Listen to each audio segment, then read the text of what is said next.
Welcome to the 5th edition of the Spring 2011 Haskell News. I'm Ricky Barkowski. Haskell has announced that it will not be holding summer classes this year. Kyle Brent has more on the story. Soon the halls of the registrar's office will be swamped with students, all waiting patiently to pre-enroll for their next semester of classes. But it will not be for the summer sessions that they are enrolling for. It will be for the fall. Stephen Prue sheds light on Haskell's decision to cancel summer school. There just wasn't money to support summer school like we've done in the past. So the senior management, of course, takes a look at the budget, does their planning, well in advance of the school year, and the termination. Sometimes you're looking at whether certain positions get filled, whether there might be money for the economy and everything else. So until we know what our budget is, and of course Haskell does not know what our budget is at the current time, but when we know what our operating budget will be for fiscal year 2012, then we'll begin making those plans. For Haskell News, this is Kyle Brent. Haskell's annual career fair was recently held at the Coffin Complex. Eli Anderson has the story. On Thursday, March 31st and Friday, April 1st, Haskell students met with tribal job recruiters and people from within the Department of Interior to seek both long-term and summer career opportunities. Many jobs were available within the different departments.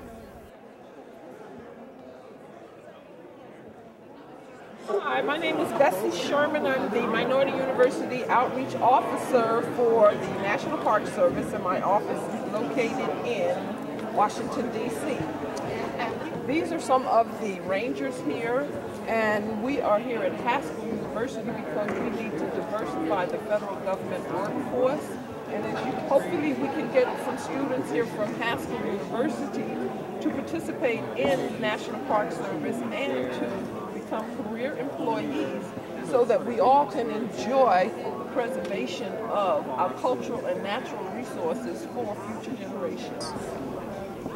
Reporting for Haskell News, I'm Eli Anderson. Haskell is in the new technology medium of phone applications. Philip Pula has more details. Haskell is going mobile with the help of IT specialist Brent Cowie. The IT specialist created a new phone application made available for Droid users. Well, I wanted to create the app as an alternative method to get information out to students and alumni and interested parties of Haskell. Currently, we distribute information through our website and through our Facebook page, but it doesn't always reach everybody, and I thought developing an Android app would allow us to do that. One of the features of the app is Haskell News, and within that section we have a place where you can get university news, which is overall campus information. We have Haskell Sports News, which of course would be athletic information. We have student announcements, and we also have the Haskell Video News link on there as well, where you can watch all the episodes that were created this semester. Another feature we have is called Haskell Info, and this one is continually being updated.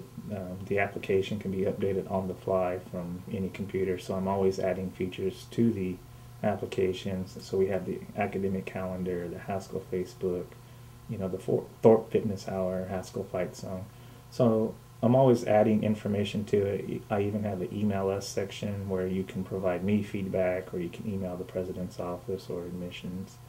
So definitely, if you download the app, make sure you provide some feedback if you get a chance. Brent Cowie also hopes to create the app for iPhone users sometime in the near future. Philip Pula, Haskell News. Attention all women of Haskell.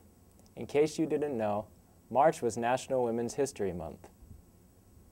Located in Tammany Library is a display dedicated to National Women's History Month.